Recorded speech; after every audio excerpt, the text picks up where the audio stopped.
Buenas noches.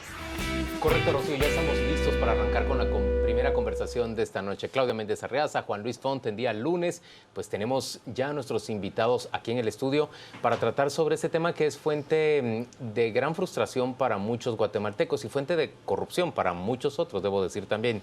Vamos a hablar sobre las carreteras inconclusas, sobre esas obras gigantescas que arrancan y nunca concluyen. Por supuesto, lo hacemos a partir del anuncio que se ha dado a conocer el día de hoy por parte de la empresa Odebrecht, la empresa brasileña, que estaba contratada para ampliar de 2 a 4 carriles la ruta CA2 Occidente, que conduce desde Cocales hasta, más bien, habría de ampliar el tramo que conduce desde Cocales hasta la ciudad de Tecumumán en la frontera con México. Nos acompañan para tratar el tema Roberto Mancilla, quien es director de Inversión Pública de la Secretaría General de Planificación.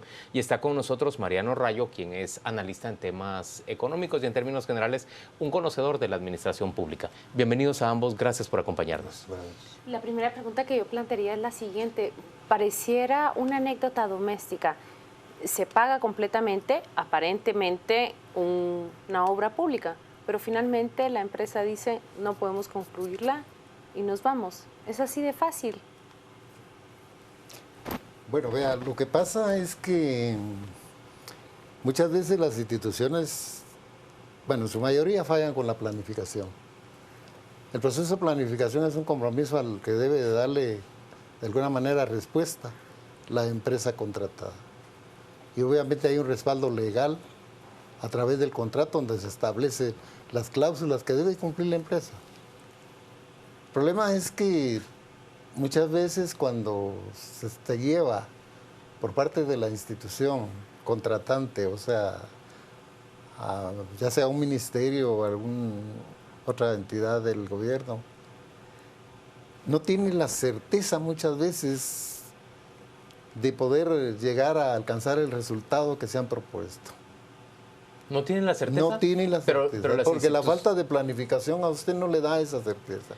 O sea, no le reduce la incertidumbre hacia el futuro. Pero, don Roberto, los funcionarios guatemaltecos que contratan deberían garantizarse que esa certeza desde luego, exista. Desde luego, así es. Desde Más luego. no ocurre. No ocurre porque lo que pasa es que sobre la base de la planificación, usted ve todo eso a futuro. Usted estaba fundamentalmente visualizando un objetivo a alcanzar, ¿de acuerdo? Y para eso necesita usted recursos, necesita insumos. Entonces, cuando no se hace bien la planificación, se resultan todos esos obstáculos que van dando, de alguna manera, espacios que dejan vacíos y que no va funcionando exactamente como debe de ser. Mariano, pero de esos espacios o de esas falencias en las contrataciones, ¿no cabe que los ciudadanos cuestionemos si en realidad no son deliberadas, más bien para buscar corrupción de parte de los funcionarios? Sin lugar a dudas, y cada cuestionamiento nos da diferente tipo de respuestas, muchas de las cuales coinciden con las percepciones. Tenemos una legislación absolutamente desfasada. Desde el año 92 tenemos la ley de contrataciones, ha sido infinidad de veces reformada. La última vemos ahorita en noviembre de 2015 y ya están pensando una nueva reforma porque esas reformas no funcionaron.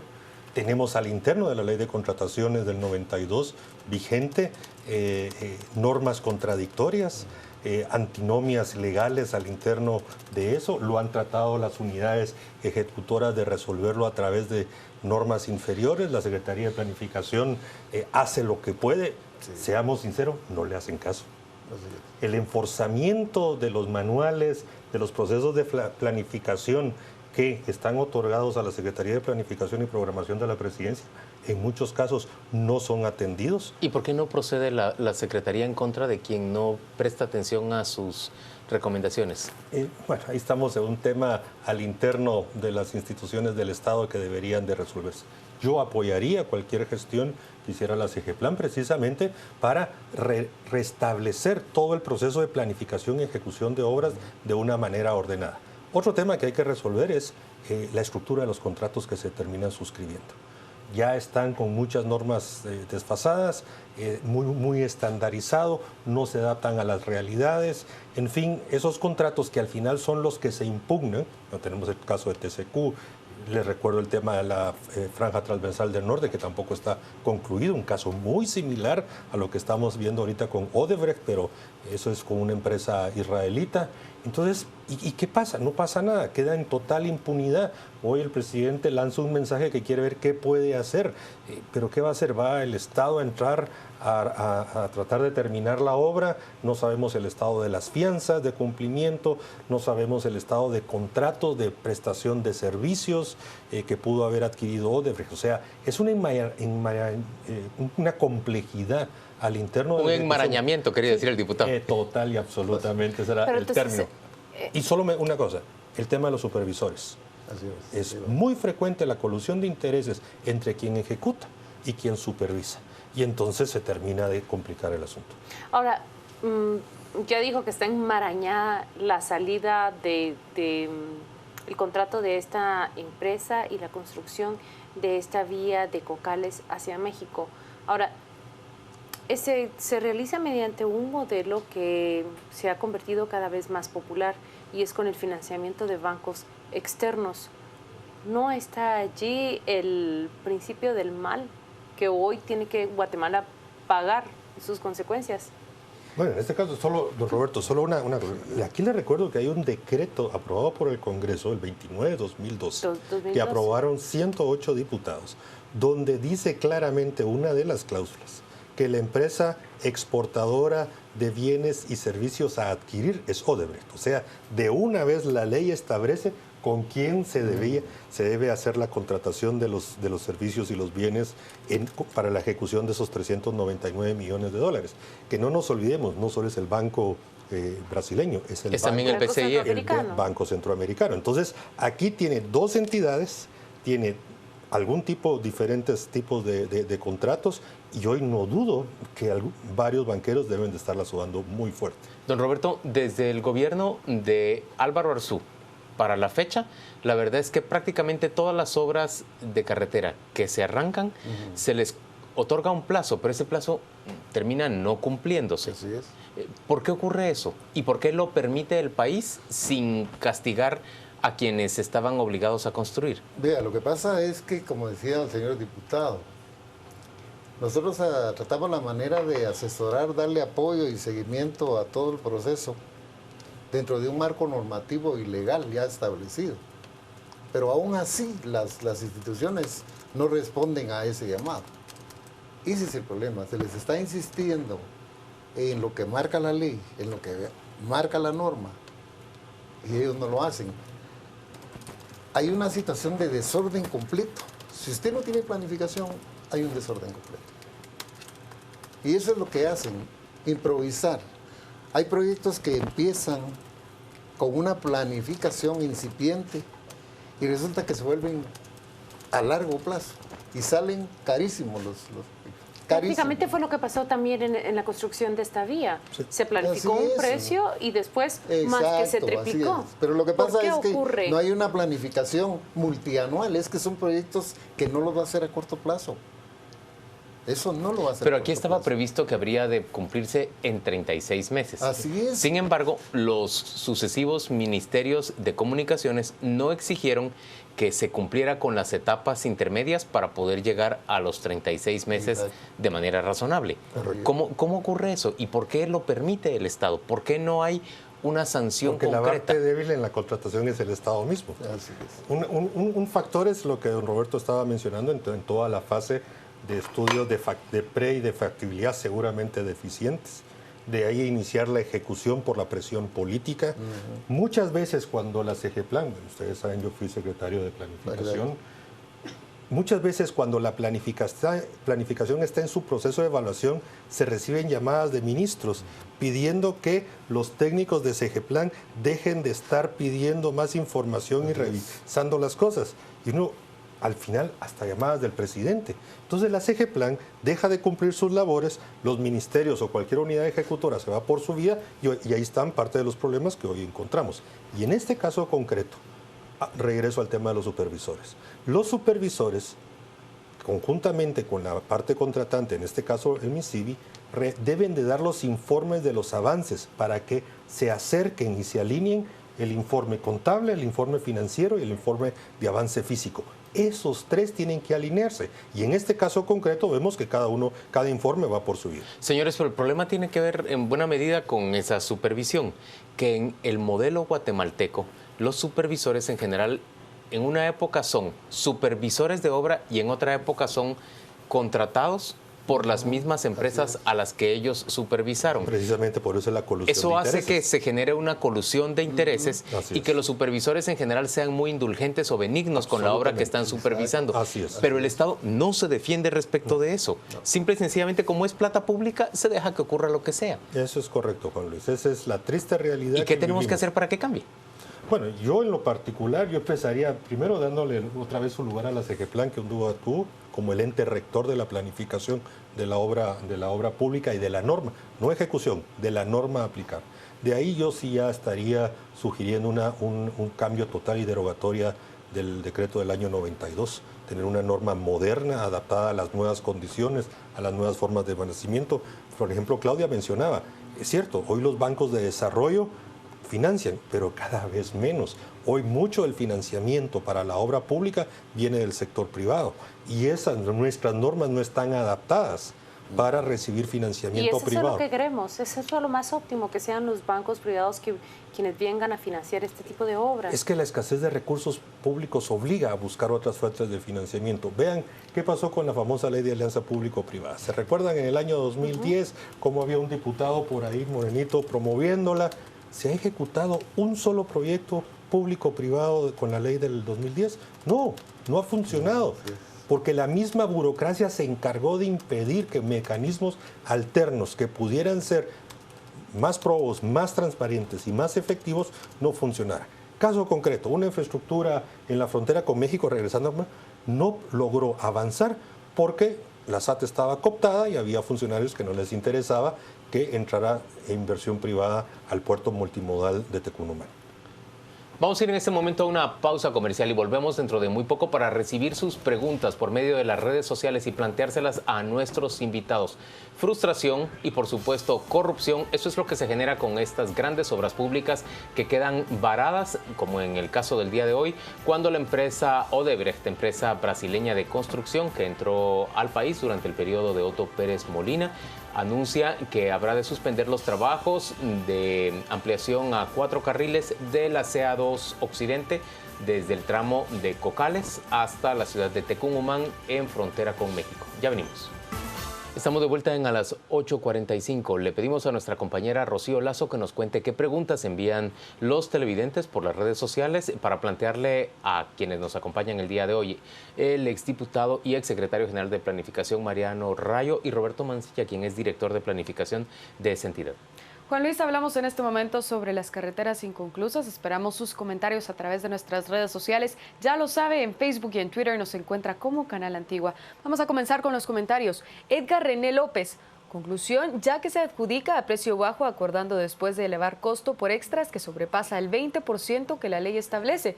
Carlos Aguilar, muy apremiante observación, urgente tomar esto con máxima seriedad. Él se refiere a los contratos. Ana Patricia de Ruiz, la empresa que ganó la licitación debe cumplir, si no, cotizó más bajo y luego pido más.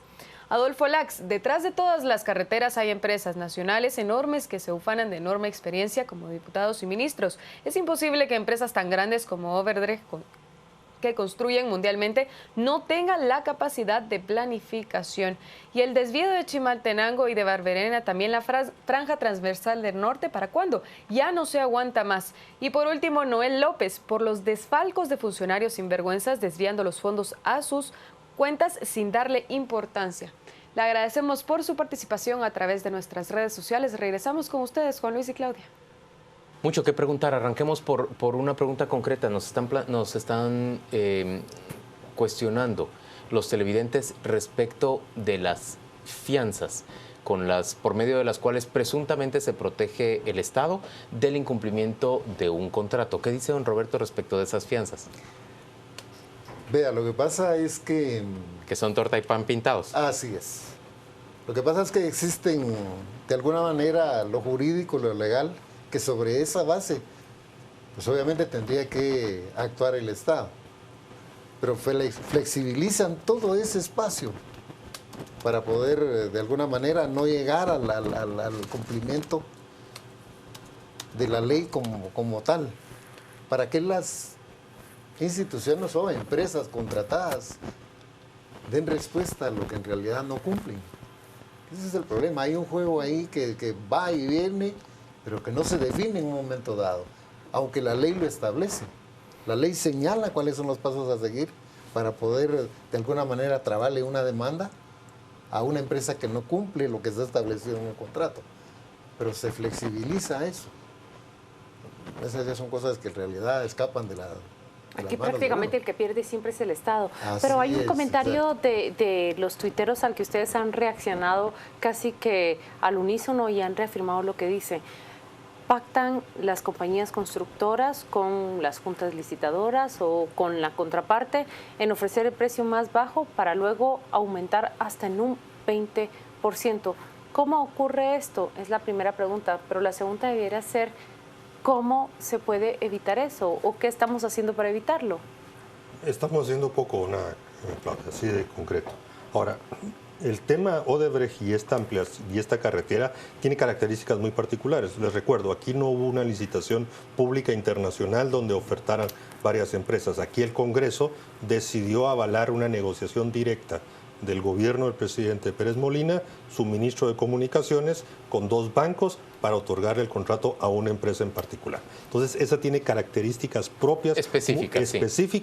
Algo parecido a lo que se hizo en el tiempo de Álvaro Colón con la ruta transversal del norte, que se le asignó a Solel Bonet, también a dedo y mediante préstamo contratado para la obra. Y la obra no está concluida. Ahí está la obra tirada. Está tirada. Ahora, la pregunta de Claudia tiene razón. En muchos casos, parte de la colusión, parte de esa corrupción tan arraigada en obra, en infraestructura, es precisamente, se ponen de acuerdo quiénes son los oferentes, quiénes son los contratantes, pactan las condiciones, las cláusulas, incluso hasta con características que solo cierto oferente, o los oferentes se reparten el pastel.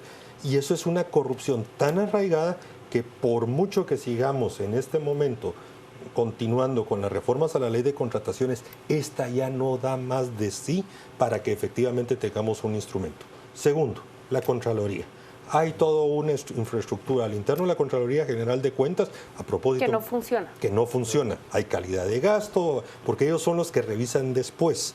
Ya hablamos de supervisores. Por ejemplo, para mí va a ser muy interesante leer mañana y conocer los informes de la Contraloría 2015, si se reflejan estas cosas que estamos hablando ahorita en ese informe, porque eso es lo que correspondería. Hay que estar atentos que informa al Congreso la Contraloría General de Cuentas. Pero al final, sí, es todo este tema de contrataciones, de compras del Estado, está absolutamente podrido. ¿Por qué una carretera como la CA1 Occidente, que presuntamente se había contratado y mandado a construir para que tuviera 20 años de vida útil, 3 años después tiene grandes trozos del concreto prácticamente hundidos y quebrantados en toda la ruta? Y el Estado lo acepta y se queda de brazos cruzados. Uno ve pasar ministro tras ministro tras ministro y el asunto sigue igual. ¿Se recuerda usted del tramo entre Santa Lucía, Cotzumalguapa, Cocales, que pasó 3 administraciones consecutivas sin concluirse? ¿Por qué se permite esto? Vea, hay una situación muy clara. Muchas veces se pone de estandarte o se pone al frente las comunidades como justificación de hacer algo. Y lo que menos pasa es el beneficio que llega a las comunidades, sino que llega a las grandes empresas, llega a los grandes ingenios. Esa es la finalidad que tiene muchas veces la inversión que se está haciendo. No buscan el beneficio de la comunidad como muchas veces proponen. Sino atender a los grandes grupos productivos. A los grandes productores, de acuerdo. Entonces, a la hora de que no se tiene respuesta muchas veces de lo que se está ejecutando en el proyecto, se les vuelve faraónico, se les triplica el costo, ¿de acuerdo? Porque no tienen una base, no tienen un horizonte definido al principio desde las cosas. Porque sobre la base de un diagnóstico que tiene 3 componentes fundamentales. Si no los tiene, No es un diagnóstico, es solamente un estudio superficial que hacen.